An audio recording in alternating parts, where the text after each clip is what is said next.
Dukuh Patok, Alkisah di suatu desa di kaki Gunung Telomoyo, hidup dua orang laki-laki yang masing-masing dikaruniai tubuh yang cacat. Seorang buta dan seorang lagi lumpuh. Cacat kedua orang itu dibawa sejak mereka lahir.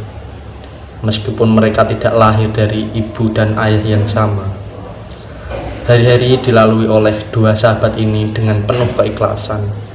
Meskipun mereka cacat, namun tidak mengurangi upaya mereka untuk mandiri. Keduanya bekerja sama pada Tuan Karsa sebagai perawat kuda.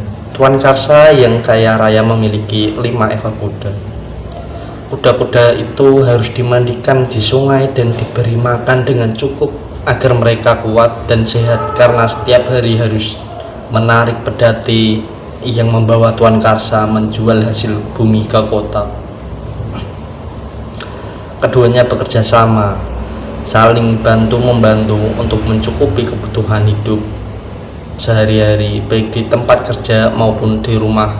Bila Loyo yang mencuci baju-baju mereka, maka Loyo yang lumpuh memasak makanan dengan aba-aba dari Loyo. Loyo membersihkan rumah, mencari air. Setelah Loyo mengumpulkan kayu-kayu yang didapat dari hutan, Loyo kemudian memotongnya kecil-kecil untuk dijadikan kayu bakar. Loh, bagaimana kalau sembari istirahat kita menghias sirih? Ajak Loyo. Aku setuju, Kak. Begitu Loyo memanggil Loyo karena dari segi usia Loyo memang lebih tua.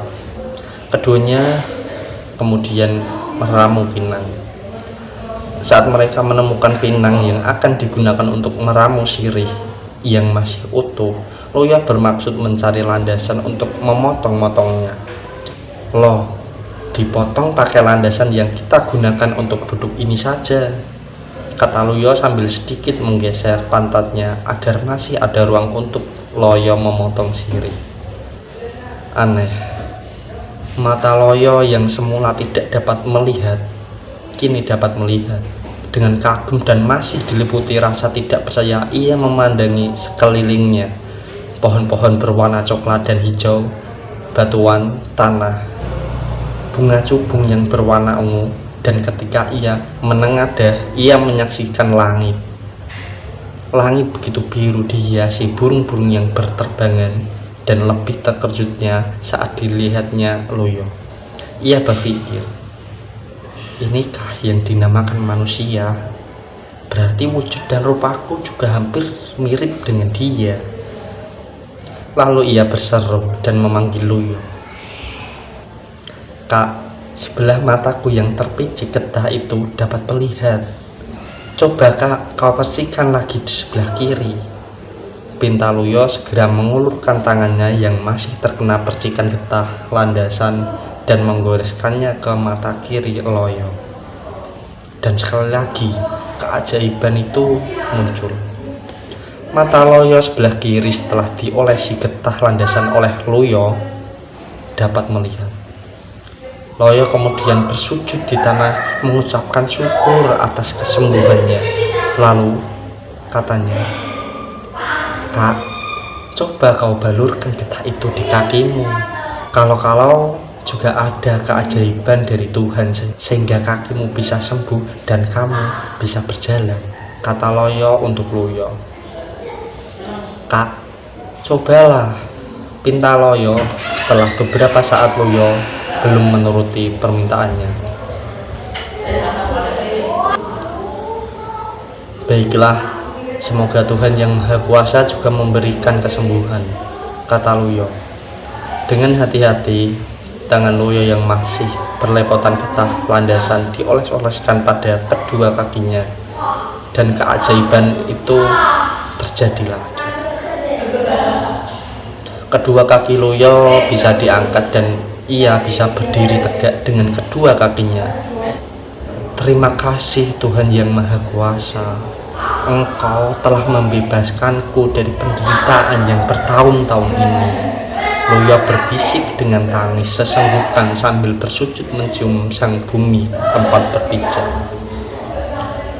Keduanya kemudian berbicara damai, berjingkrak-jingkrak, menari-nari, meluapkan kegembiraan karena terbebas dari penderitaan yang telah disandangnya bertahun-tahun.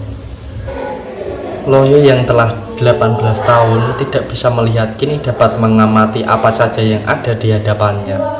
Burung-burung yang terbang tinggi di angkasa, bunga-bunga yang berwarna-warni, warna air, binatang, semua ciptaan Tuhan yang semula hanya bayangan, kini dapat dilihatnya dengan nyata.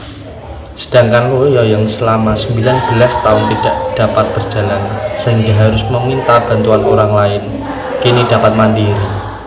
Namun ternyata meski cacat, mereka telah sembuh.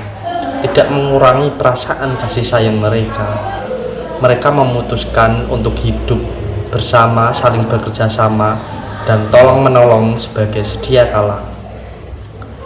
Saat mereka menikmati kegembiraan dengan rasa syukur yang begitu dalam, tiba-tiba mereka dikejutkan oleh suara dari sekitar tempat mereka yang duduk. Loyo dan Luyo, jangan terkejut. Darah yang kau usapkan tadi adalah darahku.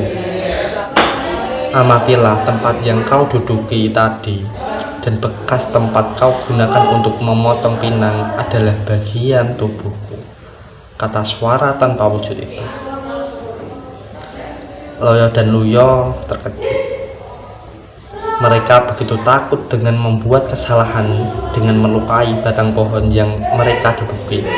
Mereka kemudian mengamati, dan lebih terkejutnya lagi setelah diamati secara seksama, ternyata yang mereka kira batang tumbang itu adalah tubuh seekor ular raksasa.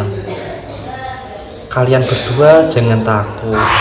Batang yang kalian duduki ini adalah bagian dari tubuhku. Namaku Baru Kelinting. Aku sedang bertapa dalam upaya mencari ayahku. Namun ada satu permintaan dariku, dan jangan kau katakan pada seorang pun kecuali kalian berdua, perihal yang baru saja terjadi. Karena apabila ada orang tahu, maka mereka tentu akan membunuhku. Kalian mau berjanji? Tanya Baru Kelinting. Ya, itu batang kayu yang tumbang, kata kepala desa. Salah. Yang tampak sebagai batang kayu tumbang itu sebenarnya adalah badan seekor ular naga yang sangat besar. Coba kalian perhatikan dan ikuti seksama sampai di mana kita temukan kepala dan ekornya, kata Loyo bersemangat. Kepala desa dan penduduk mulai meraba badan Ki Baru Kelinting yang disangka batang pohon tumbang. Mereka terkejut, namun juga begitu bergembira bahwasannya pada hari itu mereka akan segera mendapatkan daging buruan untuk lauk pesta. Beramai-ramai mereka mulai memotong-motong tubuh Ki Baru Kelinting. Beberapa lama daging yang mereka kumpulkan sudah sangat banyak sehingga mereka tidak perlu untuk sampai menemukan ekor dan kepala Ki Baru Kelinting. Mereka berpikir bila daging masih tersisa akan diambil besok lain hari untuk mereka.